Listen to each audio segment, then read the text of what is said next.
de Río, Carlos Alberto, creció en el tiempo de la transformación política y social que se produjeron como consecuencia de la revolución liberal. Él desde muy temprana edad, una notable inteligencia que lo hacía sobresalir entre sus compañeros de la escuela, y la escuela que él estudiaba se llama San Luis Gonzagay, de la ciudad de Guayaquil. Era brillante este joven, era muy brillante, con talentos innatos. Época donde incendios que azotaron a Guayaquil acabaron con todos los bienes de la familia, y poco tiempo después murió su padre, dejando a su madre sumida en una pobreza, por lo que desde temprana edad le tocó estudiar y trabajar para poder mantener a la familia y poder mantenerse él también como persona. Su bachillerato lo concluyó en el Colegio San Felipe de Riobamba en 1838. Era un hombre brillante, era un estudiante brillante, era un hombre modelo. La historia dice que él era un hombre noble, que fue presidente también de la República, y él tuvo un antes y un después dentro de nuestra historia.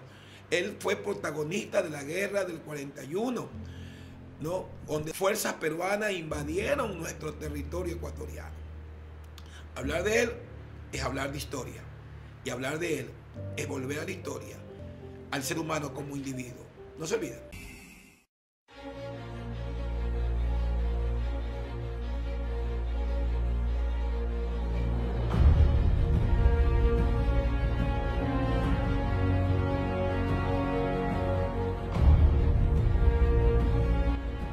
Hola, soy Giner Borja, JB Comunicaciones.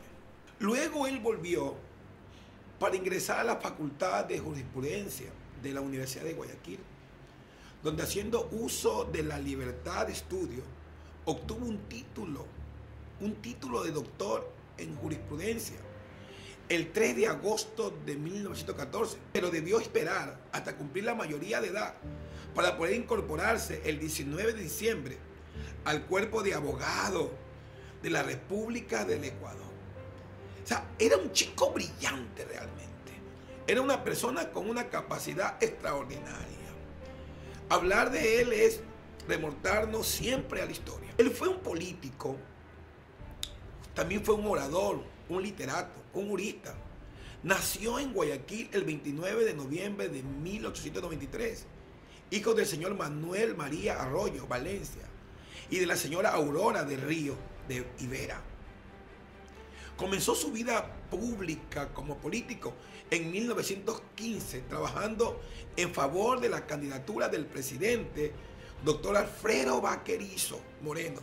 En el año siguiente inició una brillante carrera política. Este es un hombre muy brillante. Cuando fue elegido diputado por nuestra provincia, dentro de la provincia del Guaya, al Congreso Nacional, dignidad a la que volvió a ser electo en 1917, en 1922 y 1923, habiendo sido además en los 2 últimos años presidente de la Cámara. Fue presidente de la Cámara y lo hizo en una etapa joven de su vida. Es que hablar de él es remontar, siempre yo voy a decir, a la historia. En 1924 fue elegido senador y luego llamado a encargarse de la presidencia de la República, por haberse concedido licencia al presidente, doctor José Luis Tamayo. En esa ocasión, igual que él lo haría en otra, a pesar de las presiones, prefirió excusarse de aceptar dicha designación. El prendimiento por el poder, su extraordinaria capacidad parlamentaria y su elevado patriotismo hicieron que el Partido Liberal de 1922 propusiera su candidatura a la presidencia de la República, pero debido a excusarse por no haber cumplido aún los 40 años de edad, que era el mínimo requerido por la Constitución para ejercer dicho cargo. Un año después, propuesta a su candidatura, por segunda vez volvió a excusarse ante la falta de unidad existente en su partido con relación a su candidatura. Cuando estamos hablando de la vida de este hombre, hay que tener que era un hombre de un alto honor. Es lo que le escriben los libros. En 1935 fue nombrado director supremo del Partido Liberal y volvió al Senado como representante de las universidades. Fue entonces elegido presidente de dicho cuerpo legislativo y su figura política alcanzó estatura gigantesca, algo increíble, algo impresionante. Gobernaba entonces el país el doctor José María Velasco Ibarra, quien había alcanzado el poder luego de propiciar la caída del presidente, señor Juan de Dios Martínez Mera. Jamás aceptaría candidatura alguna para llegar a la primera magistratura. Desde el Congreso se convirtió en el líder de una oposición frontal, razonada, que le hizo perder la serenidad al mandatario, que el 20 de agosto, en uno de estos arrebatos que caracterizaba su atoledada vida pública, decidió disolver el Congreso, autoproclamarse dictador y poner en prisión a la mayoría de legisladores de ese entonces o de la oposición, entre ellos a su presidente, el doctor Arroyo del Río. Entonces, era algo interesante ver la historia desde esa época y esa perspectiva, cómo funcionaba, que hasta hoy siempre funciona con fuerza y con violencia. Pero el pueblo ecuatoriano no estaba dispuesto a permitir aquellos atropellos a los derechos ciudadanos y al grito de ¡viva la Constitución! ¡Viva la Constitución! En grito ciudadano se unieron como una sola fuerza, un solo puño y gritando ¡viva la Constitución! El grito y la proclamación que se decía ¡abajo la dictadura! Expresó un rechazo al intento dictatorial.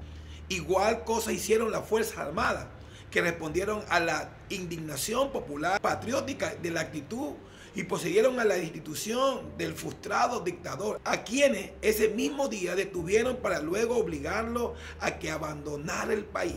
Ese mismo año, habiendo cumplido ya la edad mínima requerida, fue propuesto su candidatura por tercera vez. No se realizó las elecciones debido a que el encargado de la presidencia de ese entonces de la República, doctor Antonio Pon, renunció al cargo, entregando el poder ante una junta militar. Lo traspasó esta junta militar al ingeniero Federico Páez. Así se manejaban los destinos de nuestro país, del Ecuador, en esa época de desorden y anarquía política que ocurría en ese periodo. Por cuarta vez, nuevamente fue propuesta la candidatura de Arroyo del Río para que pueda asumir la presidencia. Y una vez más se excusó de aceptar, por lo que fue propuesta la de su conciliario, el doctor Aurelio Mosquera Narváez, que resultó elegido con ese voto popular. Siempre el doctor Arroyo del Río se estuvo excusando para ser presidente de la República. Siempre fue un hombre que tenía una visión holística, profunda, un apasionado por el país y siempre buscaba el bien común del país y de la República Ecuatoriana como tal. Por eso que cuando uno va a la historia y habla de Arroyo del Río, a veces cuando uno lo estudiaba en los colegios, lo ven como un villano, como alguien que vendió la patria. Pero hay que leer un poquito. Arroyo del Río fue un hombre de honor, un hombre de una alta estima, un hombre de un honor, de una calidad moral extraordinaria. Y si él firmó el tratado del 41, fue por presión. Y esa presión lo llevó a él a firmar aquel tratado porque el temor que tenía el doctor Arroyo del Río era que invadan Guayaquil y se tomen nuestro hermoso Guaya. Ve que a mediados de noviembre de 1939, ante el fallecimiento del presidente Mosquera Narváez, de acuerdo con la Constitución, en su calidad de presidente de Senado, le correspondía ocupar el cargo que quedaba vacante a él. Esta situación fue aprovechada por los asambleístas liberales, que un mes más tarde los postularon por quinta vez a la presidencia, a él, de la República. Para evitar una nueva negativa, dio por terminada sus labores antes que se pudiera excusar. Entonces, ante la seguridad de que si se negaba, podía dejarlo sin candidato a la presidencia de la República, el Partido Liberal, para poder aceptar renuncia al cargo que venía desempeñando, ese cargo asumido por el presidente de la Cámara de ese entonces, el diputado doctor Andrés Córdoba, él toma el cargo, él lo toma, porque había una crisis existencial dentro del gobierno. Las elecciones presidenciales que se realizó en los días 10 al 11 de enero de 1940 fueron unas elecciones polémicas. Pues pasó el primer día viendo que el cómputo parcial favorecía al doctor Arroyo, con más de 5,000 votos, respaldado por un grupo de aviadores.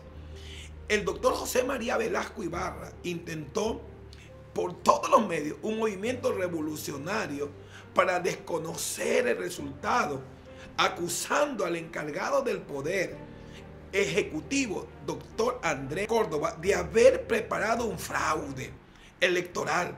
Pero el doctor Córdoba no se dejó impresionar ni asustar por la prepotencia del insurrecto en el uso de su autoridad, de que estaba investido.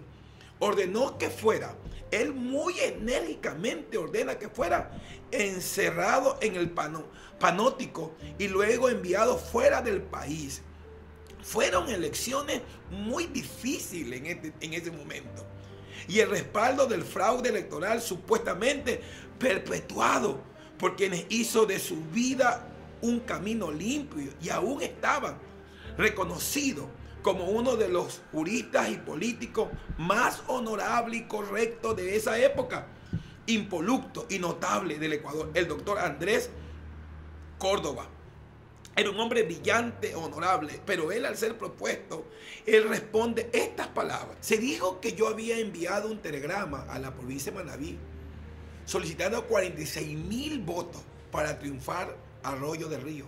Al final, el total de votos de Arroyo era de 42,000 en toda la República. De acuerdo con la Constitución, el doctor Arroyo de Río asumió la presidencia de la República el 31 de agosto de 1940. Ese mismo día declaró enfáticamente: su gobierno se va a caracterizar por la rectitud y firmeza de los procedimientos. Y él afirmó dentro de aquello, volviéndolo a decir, y dijo entonces: de todos los caminos que pueden conducir a la concordancia, solo habrán dos, por lo que nunca transitará mi gobierno. Él era muy enfático, era muy firme en lo que decía y en lo que hacía, era muy coherente. Arroyo de Río, que maliciosamente había sido calificado por sus detractores de ser un político oligarca, sectario, demostró todo lo contrario al momento de formar su gabinete ministerial, al que invitó con representantes de todos los sectores políticos, incluyendo en el justo cuadro de miembros de su partido a 2 militantes izquierdistas, un independiente, un conservador. Era un hombre brillante, con una capacidad extraordinaria. Le gustaba hacer pueblo. Él no gobernó solo, gobernó de la mano con la gente que era la más inteligente, la más capaz y la más influyente de su época. Ese era Arroyo de Río. Un hombre que hay que admirar también. Hay que quitarlo de la historia como villano, porque lo vemos como un villano, pero él también fue un héroe. No se olvide, villano o héroe. Ellos fueron el doctor Aurelio Aguilar Vázquez y los señores Guillermo Bustamante Vicente, Ilwer, Eicasa y Vicente Santisteba y Lizalde en la cartera de Gobierno y Educación Pública, Hacienda y Defensa, respectivamente, el doctor Carlos Andrade Marín y el señor Rodrigo Vela Barahona en la de Prevención Social y Trabajo y Agricultura, y el señor Luis Córdoba Borja en las Obras Públicas, y el doctor Julio Tobar Donoso en las Relaciones Exteriores. Este nombre es importante dentro de la historia. Todos ellos hombres probos, honorables, intachables, de altísima condición cívica, moral y patriota. A toda prueba, eran hombres de una vida ejemplar. 8 hombres de distintos sectores geográficos y campos e ideología fueron aquellos cuyos hombres para formar un gabinete en el que predominaba la honradez y la dependencia y el buen criterio de la aptitud a la mira y al anhelo de servir al país. Habían de todos los grupos políticos. Con muchos de ellos no había tenido honradez de ser amigos, pero él lo eligió para que sean parte de su gabinete. ¿Sabe? Un hombre honorable. No quiso gobernar solo, gobernó con otros hombres que eran partidarios de otros partidos políticos. Por eso le dije yo, clave si bien el nombre, Donoso. Él era el ministro del Interior. De ahí viene la firma del Tratado de la Guerra del 41.